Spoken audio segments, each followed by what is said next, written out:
Assalamualaikum warahmatullahi wabarakatuh. Perkenalkan, nama saya Ana Emanuela dengan NIM 4304020000148. Di sini saya akan menjelaskan tentang kasus problematika pendidikan yang ada di dunia. Setiap negara tentunya memiliki berbagai masalah yang harus diselesaikan, termasuk masalah pendidikan.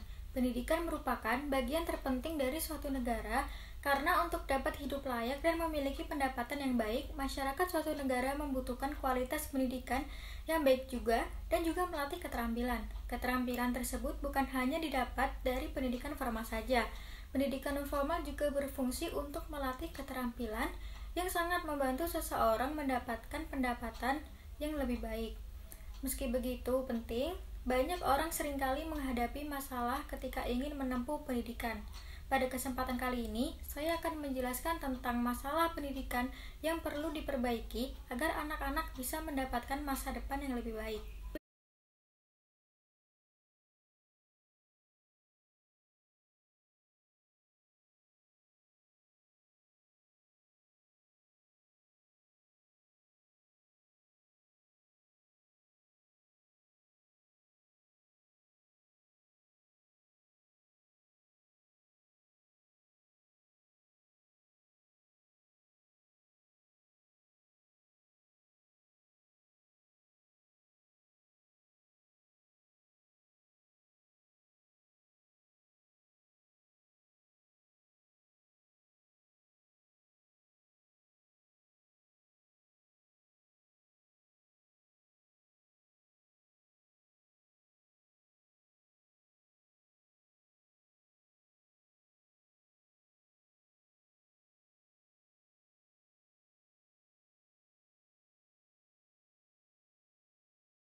Yang ketiga ada dana pendidikan yang kurang.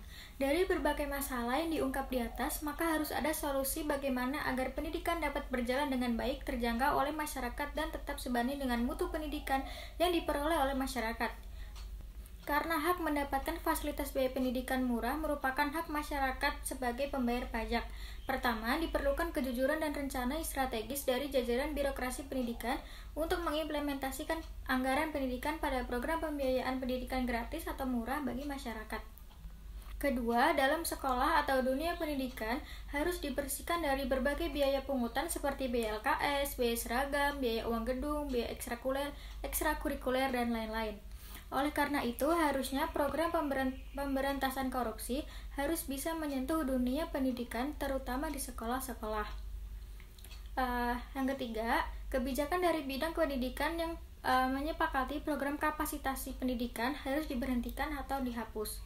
Selanjutnya, untuk mengatasi anggapan masyarakat yang menganggap bahwa mahalnya biaya pendidikan karena adanya praktik korupsi yang dilakukan pejabat dan birokrasi sekolah, solusi yang kiranya perlu dilakukan oleh sekolah adalah di setiap akhir tahun, sekolah perlu menyampaikan laporan tentang keuangan kepada wali murid atau orang tua siswa, baik uang masuk maupun pengeluaran sekolah.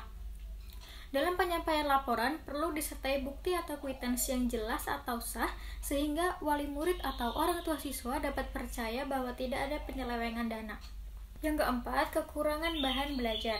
Fakta selanjutnya yang perlu tersedia untuk mendukung proses belajar adalah bahan belajar atau buku yang memadai. Hal yang menjadi permasalahan adalah banyak sekali siswa yang tidak memiliki buku pelajaran memadai untuk digunakan. Agar bisa mengoptimalkan proses belajar, siswa membutuhkan buku pelajaran, lembar latihan, dan berbagai fasilitas lain yang bisa membantu aktivitas belajar menjadi lebih baik. Bukan hanya siswa saja, seorang guru juga membutuhkan bahan untuk mengajar di kelas, berbagi dengan siswa, dan membimbing mereka dalam pelajaran. Agar bisa mengatasi masalah di atas, seharusnya pemerintah perlu menyediakan buku pelajaran gratis yang bisa digunakan oleh para siswa dan guru, memperbaiki sarana perpustakaan, dan menyediakan buku terbaru yang akan menunjang proses belajar para siswa. Yang kelima, nutrisi yang cukup.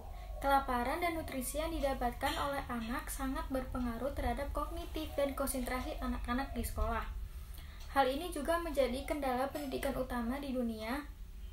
Ini berakibat anak-anak yang kekurangan nutrisi tidak akan bisa menyerap pelajaran dengan optimal, dan kendala pendidikan yang cukup banyak terjadi di seluruh penjuru dunia.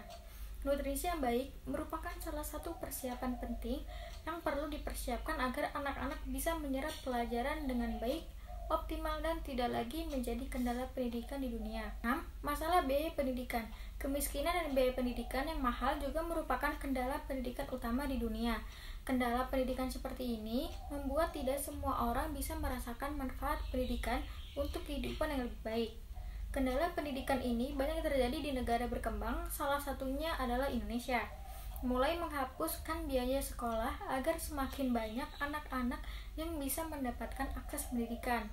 Hal yang menjadi permasalahan adalah banyak negara di Afrika yang menerapkan biaya informal, dan hal membuat orang tua harus mengeluarkan biaya tambahan yang memberatkan dan menjadi kendala pendidikan.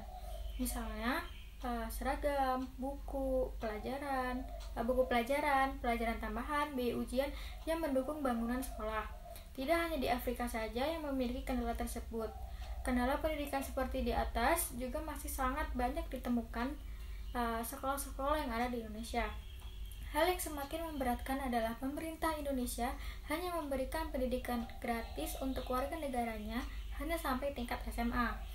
Padahal, agar bisa mendapatkan pekerjaan yang baik dan memiliki pendapatan yang memadai, seseorang perlu melanjutkan pendidikan mereka sampai jenjang perguruan tinggi. Kendala pendidikan seperti ini bisa terjadi dikarenakan banyak perusahaan dan lembaga yang membuka lowongan pekerjaan untuk mereka yang mempunyai gelar sarjana di perguruan tinggi.